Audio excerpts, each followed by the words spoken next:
I'll tell you the truth. My Yeah. daughter is now saying, damn him, damn Trump, and smashing her hand on the table. And I said, wow, honey, what are you thinking? And she said, he made us move in order for our own safety. And it's now he's destroying the country. Listen, Wow. she lives here. She hears what I'm saying to you. Not that I go around speaking like this every day if it's not an interview, but I think to myself, you don't want to give this to her. Whatever this thing is of me thinking that I have to somehow stand in defiance of him. No, I don't. Somebody can tap me out, Yeah. I did 22 years. I don't really need to do anymore. And I don't want my kid to be so affected by it. And, she has autism. But she recognizes what's going on. Yes.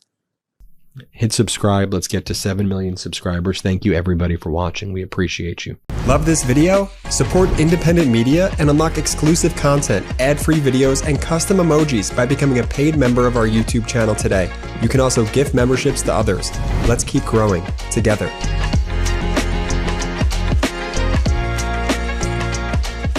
We deal with real scum like Adam Shifty Schiff. He's a sleazebag. I call him Watermelon Head. He's unattractive, both inside and out. This is a really bad guy. This is a dishonest guy. He's got the smallest neck I've ever seen on a human being. He's just a sleazebag. Should I give you a little example? I hope you will. Think of this. Russia was a major hoax. It was made up by Schiff and Hillary. Schiff goes out. They know it's a hoax. And yet he leaves an intelligence meeting, goes to the press, which is waiting outside, and he says, Donald Trump Jr. will be going to jail. He will spend many years in prison for what he's done to our nation. He just said that an innocent kid is going to go to prison. Here's a guy that made up a story that tried to put my son in prison for years. And he knew the story was false. How bad a person do you have to be? How bad do you have to be? You know it's fake because he made it up. He wants to put people in jail. That's what they've been trying to do to me for 4 years. Adam Schiff, a real sleazebag.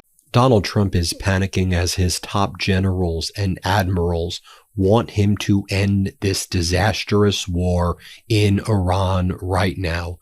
In their daily briefings to Donald Trump about the status of this disastrous war in Iran, they keep on slipping into his daily war planning options for how to get out of this war right now. Here's what NBC is exclusively reporting. These top military generals and admirals continue to include these options in their regular war planning about how to end this conflict. Now, we know that Donald Trump doesn't read, though, so that's a big problem. What these top generals and admirals are seeing is that the United States is stuck with no way out in Iran right now. The front page of the Financial Times tells the story. Allies reject Donald Trump's call for warships. Which allies? Frankly, which allies exist anymore? But all of Donald Trump's so-called allies are saying, we are not sending our ships to the Strait of Hormuz. Are you crazy? You started this war. You didn't consult us. You and Benjamin Netanyahu rushed into this disastrous war. Pay attention, because I'm about to tell you the story of the one woman Donald Trump has never been able to silence. Not in 2006, not in 2015, not in 2025, not now, and why the harder he tries, the worse it gets for him. Her name is Rosie O'Donnell. She is 63 years old, living in a Georgian farmhouse outside Dublin, Ireland, with her youngest child. She did not leave because she was afraid. She left because she read Project 2025 and took it seriously when nobody else did. She moved in January 2025, 2 days before Trump's inauguration, not running from him, but positioning herself to keep telling the truth about him from a place where he cannot touch her. And he has tried. God, he has tried. He has called her a pig, a loser, a disgusting person. He has threatened to revoke her citizenship twice. He has complained about her to the Prime Minister of Ireland during a formal diplomatic meeting. He has had his White House call her an irrelevant loser. He devoted an entire meltdown on Truth Social to her while she was posting receipts about his Iran war from a farmhouse in County Dublin, and none of it has worked. Not once. Not ever. This is the story of 20 years of Rosie O'Donnell refusing to be silenced by the most powerful man in the world, and why Trump, even now, even during an active war, cannot stop thinking about her. Drop a comment right now if you think Rosie O'Donnell has been ahead of the curve on Trump for longer than anyone else in public life. And subscribe if you haven't, because this is the journalism nobody else is doing. Let's go. $9 a month keeps this channel independent and alive. Link in the description. Now let's go back to where it all started. 2006, the moment that started the 20-year war, December 20th, 2006. The View live television. Donald Trump had just held a press conference announcing that he was giving Miss USA Tara Conner a second chance after she was caught using drugs and underage drinking at clubs. Donald Trump, who today had their little Easter celebration, Erica Kirk was in attendance, and he told her he should sue people that are making fun of her because they're jealous of her. It's like how far they fall, how far they fall. He's like fully Jewish now, I think, like he's just like, it's all of the Israelis, sue if your feelings are hurt, sue. That's like, I think Ben Shapiro to the show. She should sue her. Anyway, we should watch that clip of what Trump said. Take a listen. Delighted to join the countless Christians across the country and around the world as we prepare to celebrate a thing called Happy Easter. Do we have that? Everyone happy? Anybody that doesn't want, hello, darling. Wow, this is a good table. I like that table. You're doing well, right? Okay. I think you should sue them, but I told her, you ought to sue somebody. They're so jealous of Erica. Yep. I said, you ought to sue their right. I can say it. You're not allowed to say this. You have to be nicer. Sue their ass off. But I want to thank all of those who are helping us honor Holy Week here. What a way to honor Holy Week. Sue them. Everybody's just jealous of you. It's like, there's something that's just so middle school about this. It's, no, we want to know who killed Charlie Kirk. So could you park aside the lawyers and get information for us, Trump? No, you can't do that, can you? Right? You obviously can't do that. If you're going to sue somebody, maybe people that are in the Epstein files, a good reason to sue is like getting away with raping kids for decades and protecting them because of who they are. Maybe somebody, the 33 Club should be sued.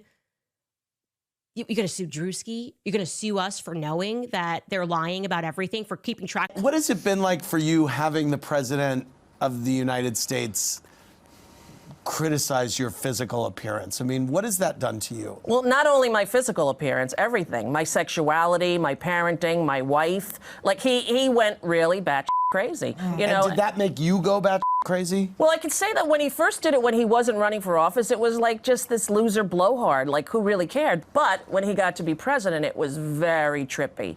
It took me about 6 months to regain my equilibrium. Is that true? I feel like I fell through the ice, and I just was waiting to resurface. Right, but to have it been done to you personally for a decade makes the PTSD fairly intense. Lila M. from Portland, I know you went to Trump and Marla Maples' wedding. We both did. So you both did? Yes! Try to figure it out without us. Now, we're learning a lot of other disastrous news from this disastrous war.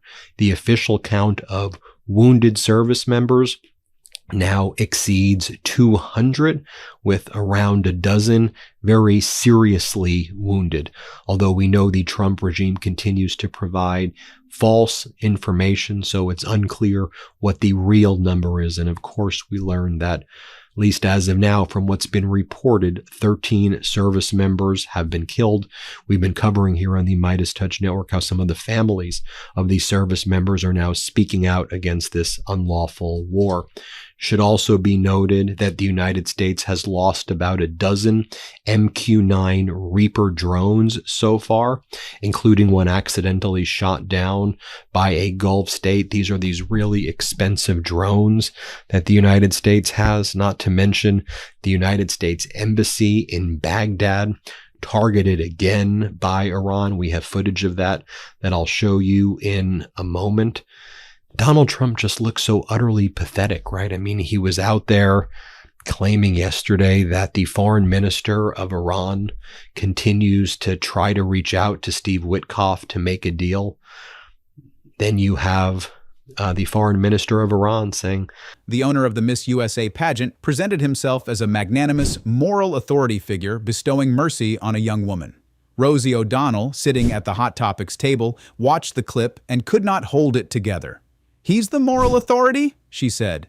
"Left the first wife, had an affair. Left the second wife, had an affair, had kids both times. But he's the moral compass for 20-year-olds in America. Donald, sit and spin, my friend. I don't enjoy him." She called him a snake oil salesman on Little House on the Prairie.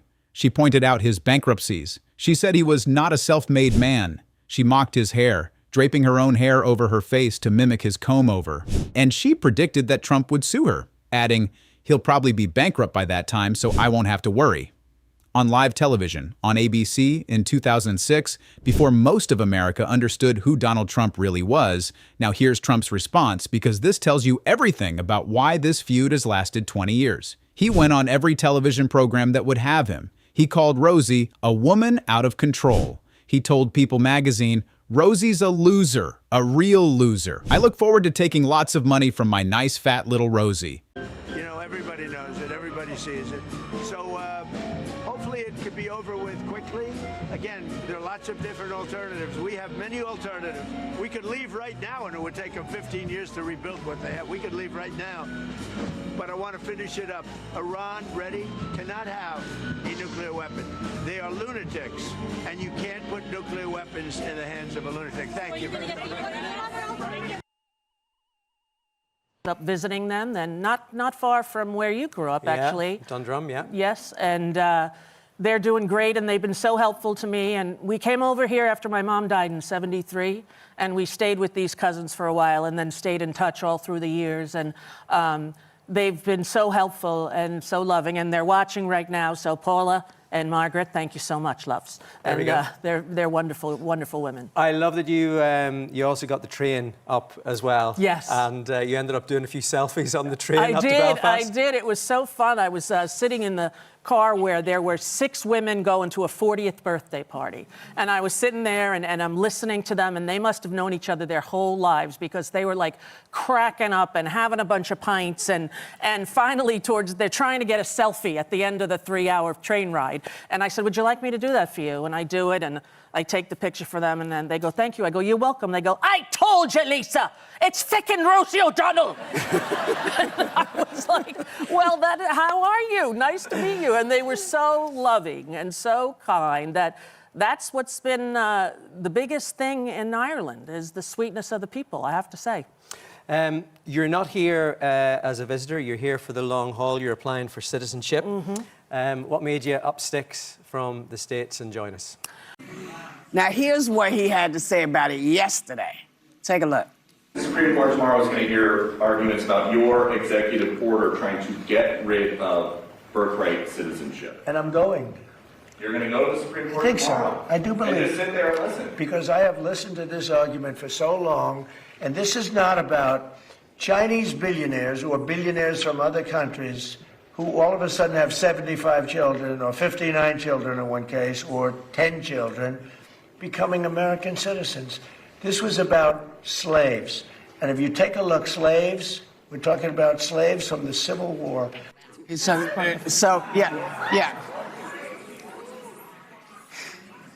That he's talking about the law, why this law came into effect, okay? It was to make sure that the children of slaves who had been brought here, their children could be citizens as soon as they were born here. That's what he's talking about. Mm-hmm. But the way he puts it is, as he puts many things, not really clear. And this is the first time a sitting president has ever been at the Supreme Court during oral arguments. No way. We're not interested in a ceasefire. These are lies intended to manipulate the oil markets when we're not trying to reach out to Witkoff at all. We want to teach the United States a lesson. We're learning additional facts as well about how that USS Gerald Ford, that aircraft carrier, that is one of the 2 main aircraft carriers surrounding Iran, before Donald Trump launched this disastrous, unlawful, and ill-fated invasion of Iran with Netanyahu, Remember we were talking about those fires that took place aboard that ship? And there was like sewage issues, and then recently there was fire issues, and this ship keeps having problems because it's really exceeded the length of its deployments. There were the sewage issues before, then there's the fire issues. Here's what we're learning that's happening. Sailors on board the USS Gerald Ford, which is now entering its 10th month of deployment, battled flames on board the aircraft carrier last week as well. Then they had the plumbing issue before the war for over 30 hours after a small fire that started in the ship's main laundry area spread through ventilation to several other areas of the ship, including multiple berthings, with more than 600 sailors and other crew members having lost their beds in the fire, and they've since been bunking down on floors and tables throughout the ship. He went on Larry King Live and said about Rosie's then-girlfriend, "Anybody that has to kiss Rosie, I feel very sorry for." He went on Anderson Cooper and said, "She was like a little clam, a disgusting thought, isn't it, when you compare Rosie to a clam?" He called her a disgusting person, a horrible human being, a pig, unattractive, crude, rude, obnoxious, and dumb. He threatened to have someone pick up her girlfriend. He appeared on 20-plus television programs to respond to what a woman said about him on a daytime talk show. He devoted more energy to Rosie O'Donnell in December 2006 than to any policy, any business deal, any reported crisis in his organization. He was absolutely consumed. And Rosie's response on The View the next day, she said she was afraid to leave her girlfriend at home in case someone with a comb-over came and stole her from me. She called him a hot bag of wind, frankly, with bad hair. That is the pattern. That has always been the pattern. Trump attacks with maximum force and maximum cruelty. Rosie fires back with a one-liner, and then Trump attacks again, and then Rosie fires back again for 20 years, while Trump somehow keeps getting angrier. Before I keep going, drop a comment telling me which Rosie O'Donnell line hit hardest. Peter, they were going to take over the Middle East. They were going to knock out Israel with their nuclear weapon. But after we knocked out their nuclear potential weapon, they started building missiles, thousands and thousands of missiles. And they were going to do it with missiles while they developed. These are sick people. While they developed nuclear, somehow they were going to start at a different site, because that site was, you saw the site, the mountain. They were going to go into a certain area, which we know exactly where it is, and they were going to do that. And it's incredible what we've done. I tell you, the job we've done. Do you know? And then Donald Trump said, "We don't need anybody when it comes to the Strait of Hormuz. We're the strongest in the world. We don't want your help." Play it. We don't need anybody. We're the strongest nation in the world. We have the strongest military by far in the world. We don't need them. But it's interesting. I'm almost doing it in some cases, not because we need them, but because I want to find out how they react. Because I've been saying for years that if we ever did need them, they won't be there. Not all of them, but they won't be there. I was very surprised with the United Kingdom, because the United Kingdom, 2 weeks ago, I said, why don't you send some ships over? And he really didn't want to do it. I said, you don't want to do it. We've been with you. You're our oldest ally. And we spend a lot of money on, NATO and all of these things to protect you. I mean, we're protecting them. We're working with them on Ukraine. Ukraine's thousands of miles away, separated by a vast ocean. I told you I had 15 drinks per week. She goes, I'd say move on to the next question. I was like, are you kidding? In LA, they'd be sending you to rehab. But here, everyone's like, would you like a pint, love? Welcome to Ireland. Would you like a pint? I'm like, I certainly would. Relatively safe from the president's wrath, you can see Rosie's eyes are smiling. She feels at home here, welcomed into a big family. Will they ever do, you think, like game shows? She actually grew up on New York's Long Island, but Rosie's Irish heritage has always been a vital part of her life. It was also one of the reasons she turned to comedy, although sadness played a role too. When Rosie was just 10, her mother died. How does someone get funny out of tragedy? Well, most comedians I know have had some real big trauma in their childhood. And in our family, traditional Irish kind of stereotype, but true, emotions weren't allowed to be discussed unless they were cloaked in comedy. So when my aunt was, putting out the plates and the dishes for dinner, she said an extra one just by habit. And if you could make a joke about that, you could be able to address the topic. But if not, it was just sadness and silence. So I learned to put comedy in, to lighten the moment. How did you do that? Well, like I would say, are we leaving a seat for someone? Have we turned Jewish? Isn't that what you do on one of the Jewish holidays? You leave a chair and a plate and I don't know. I would do whatever I could, right? Because I couldn't bring myself to say that. She was gone. She was dead. And also, I had made up a fantasy that she had been kidnapped. And I thought, maybe she ran away. So I created this sort of fantasy that she was going to come back. And whenever I did anything like played on a sports team in school, I would look in the audience and see if she was there trying to watch, Yeah, it was sad. It was tragic. So sad. I know, it really is. So over 600 of our men and women in the Navy are sleeping on the floor right now, and there's no fix in sight. I mean, it's really pathetic that that's how we're treating our troops right now. Let's go through what's going on in Baghdad as well. We have footage of this. Video footage showing an impact by an Iranian one-way attack drone right outside the U.S. Embassy in Baghdad. Watch this. And as Donald Trump says, we've totally obliterated Iran. They've been decimated. They don't have drones. They don't have ballistic missiles. We're winning this thing. All right, well, take a look at this video footage right here so you can see for yourself. Play this clip.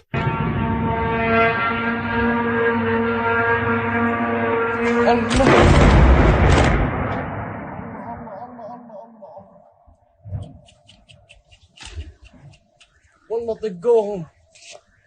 Wallah, they go home. Now I'll show you footage showing this impact from another angle. Also, one of the main hotels in Baghdad, where a lot of diplomats frequent, was also struck by the Iranian drones. And Iran's using its proxies in Iraq, its Shiite group proxies.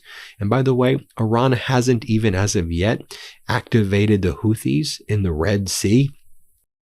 Sit and spin, my friend. King Joffrey with a tangerine spray tan. 18 years later, and I still live rent-free in that collapsing brain of yours. Drop it below. Every single comment matters. Then let's keep going.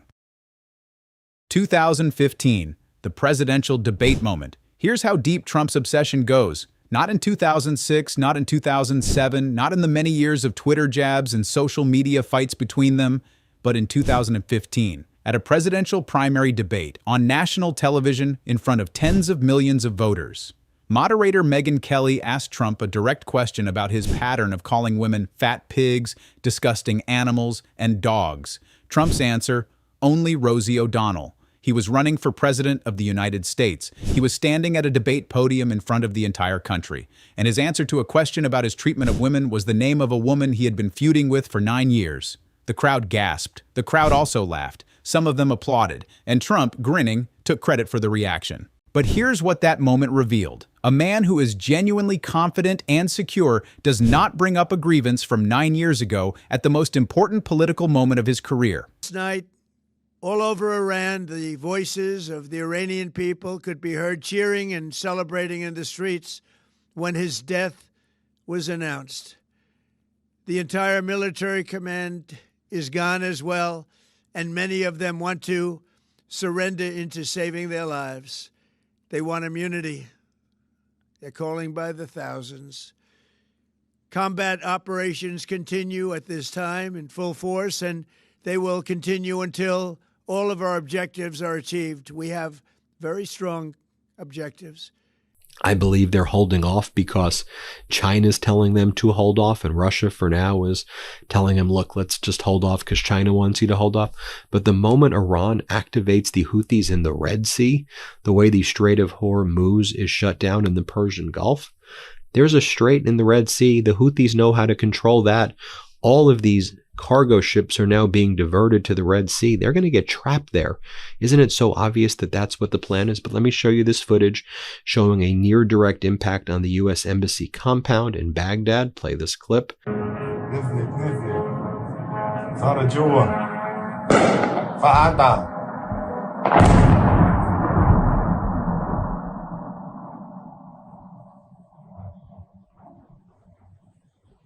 And here's another angle of the Iranian Shahed 136 flying low over the capital, seemingly with impunity. Play this clip.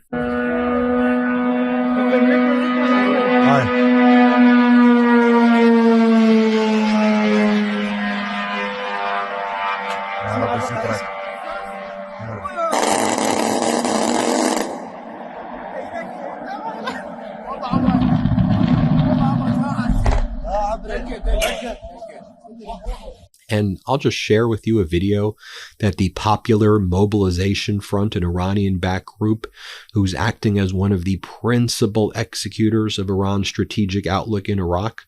A man who is genuinely confident does not spend 9 years calling a daytime talk show host a pig on 20 different television programs. A man who has moved on from something does not use a presidential debate answer to circle back to it. Trump had not moved on. Trump has never moved on. The Rosie O'Donnell segment from 2006 plays in his head like a loop that he cannot stop. And Rosie O'Donnell, who was at home watching the debate, responded on social media simply telling Trump to try explaining that to your kids. She lives rent-free in his brain. She has always known it, and she has never stopped taking advantage of it. The Ireland exile, and what Trump said to the Irish Prime Minister January 15, 2025, 5 days before Trump's second inauguration. Rosie O'Donnell posted a TikTok video announcing she had moved to Ireland with her youngest child, Clay. She explained, "I knew after reading Project 2025 that if Trump got in, it was time for me and my child to leave the country. When it is safe for all citizens to have equal rights in America, that's when we will consider coming back." She applied for Irish citizenship through her Irish grandparents. She found a Georgian farmhouse outside Dublin. She described Irish people as, well, there's the President of the United States that has it out for me and has for 20 years when I told the truth about him on a program called The View, where it was my job to talk about pop culture, politics, and I mentioned his bankruptcies, and I mentioned all of the sexual assault charges, and I mentioned that he was not, in fact, the businessman that everyone thinks he is because of the show The Apprentice, where they sold a bunch of lies to America for over 10 years, and half of America believed it. And so he was very angry, to say the least. Yes. And he hasn't let it go, and he sort of uses me as a punchline whenever he feels the need. Well, you say he uses, you as a punchline. He was meeting the Taoiseach, yes. Micheál Martin, in the Oval Office last week. You're over here, kind of minding your own business. Yes. And this happens. Ireland is known for very happy, fun-loving people, great attitude, many in this room right now that I've met. Why in the world would you let Rosie O'Donnell move to Ireland? I think she's going to lower your happiness level. It's true. Thank you. I like that question. Do you know you have Rosie O'Donnell? Do you know who she is? A short time ago, the United States military began major combat operations in Iran.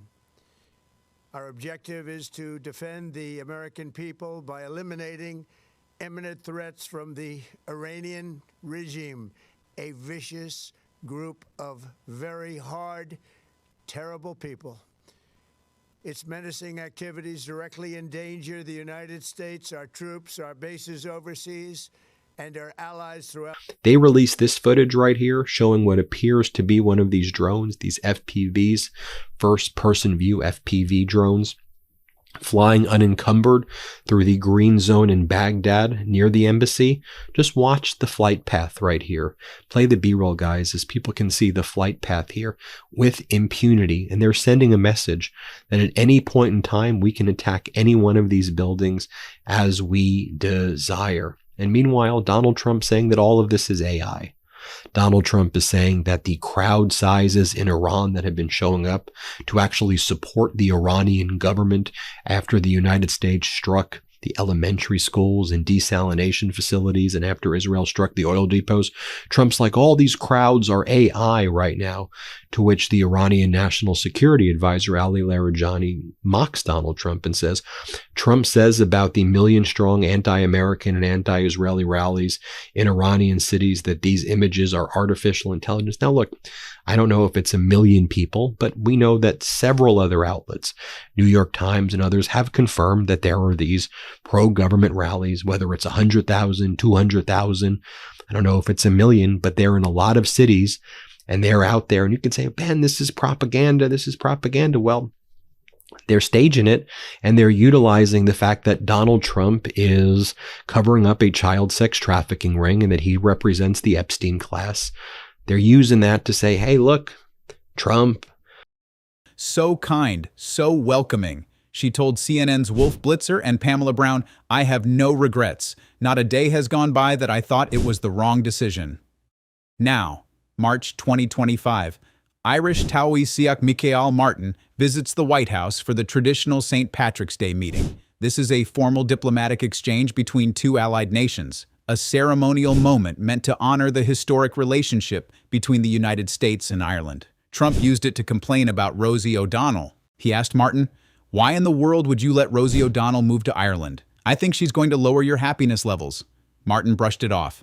Trump added that the Irish leader was better off not knowing who she was, the President of the United States. In a formal diplomatic meeting with a foreign head of government, brought up a comedian he has been feuding with for 20 years. Martin, who clearly had not prepared talking points about Rosie O'Donnell for his White House visit, handled it with diplomatic grace.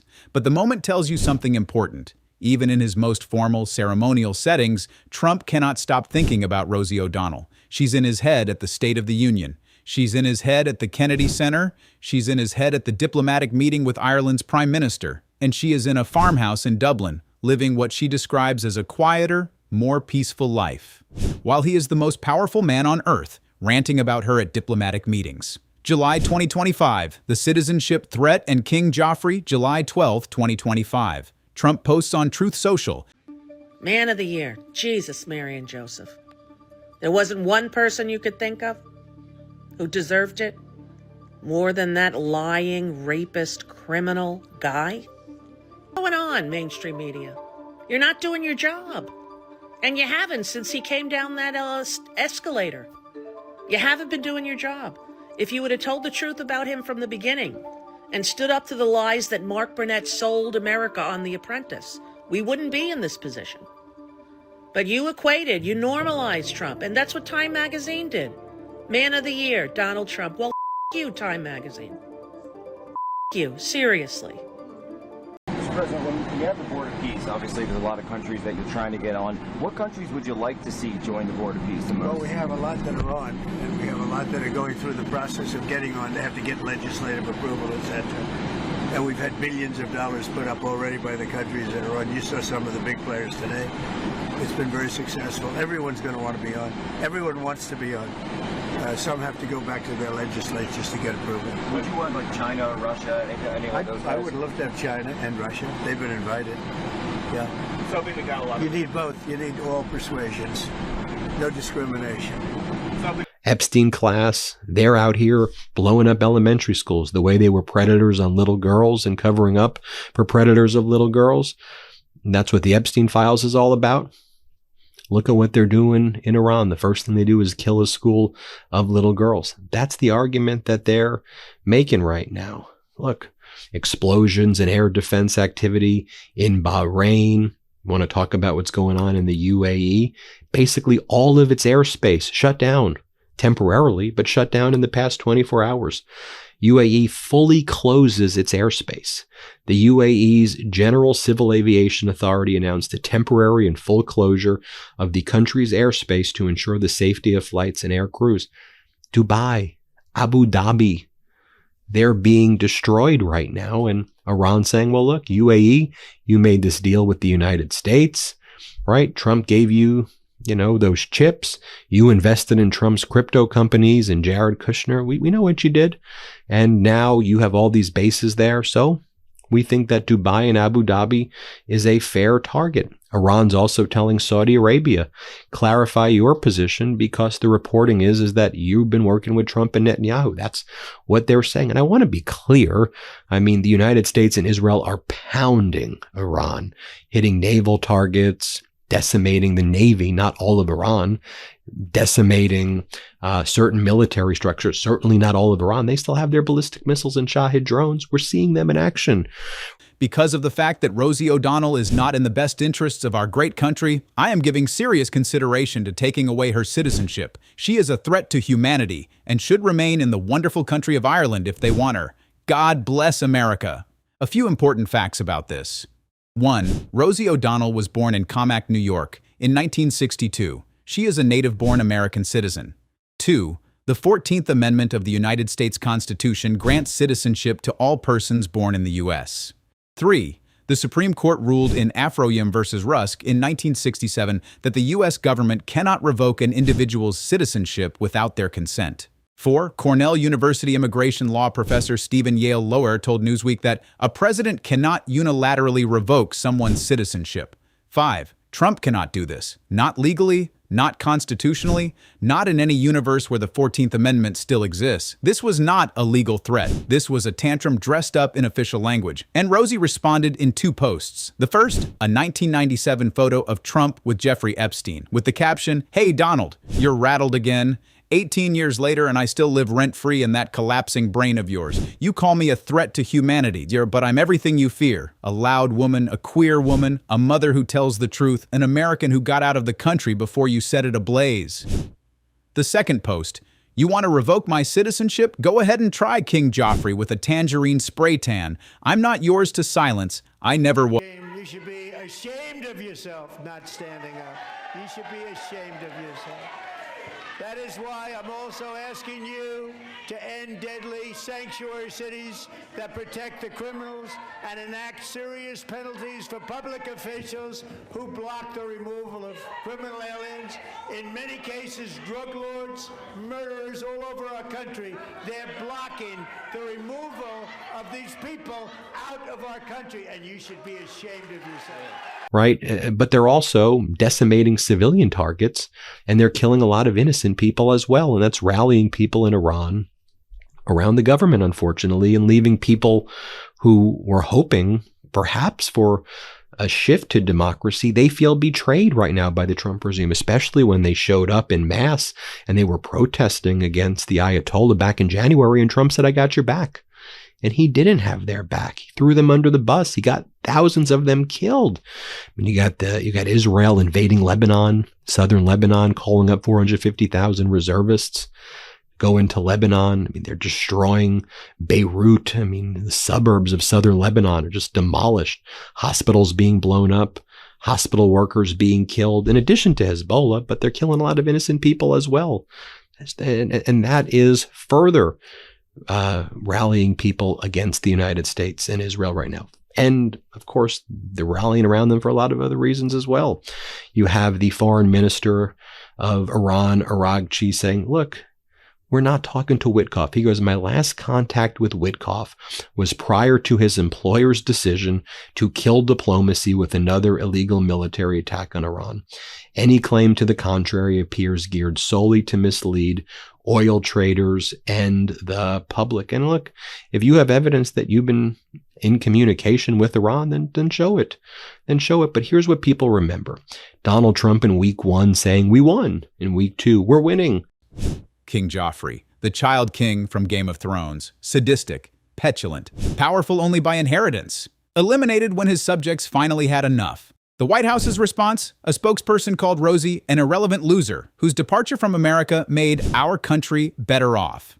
Irrelevant. The word the White House used for a woman who got the President of the United States so rattled he threatened to unconstitutionally revoke her citizenship from across the Atlantic Ocean. The word they used for a woman they then felt compelled to publicly respond to. If she were truly irrelevant, they would have said nothing. Their response is the proof she's not. He threatened her citizenship again in September 2025. Trump posted on Truth Social, "We are giving serious thought to taking away Rosie O'Donnell's citizenship. She is not a great American and is, in my opinion, incapable of being so."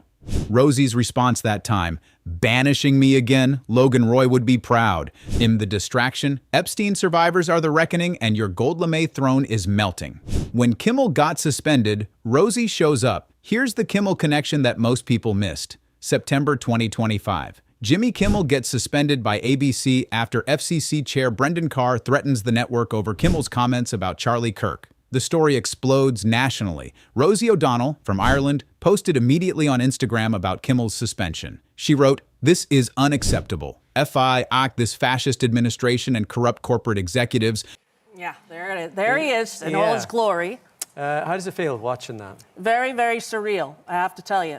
He's been doing it for 2 decades, and I'm still not used to it every time he does. But, you know, I felt very troubled that they put the Taoiseach in that position and didn't treat him with the respect that a leader of that kind deserves when they're visiting the White House.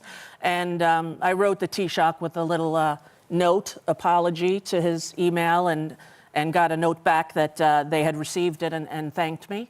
But I just wanted him to know the history and what happened and why he seems to be out to get me in ways that are startling to most.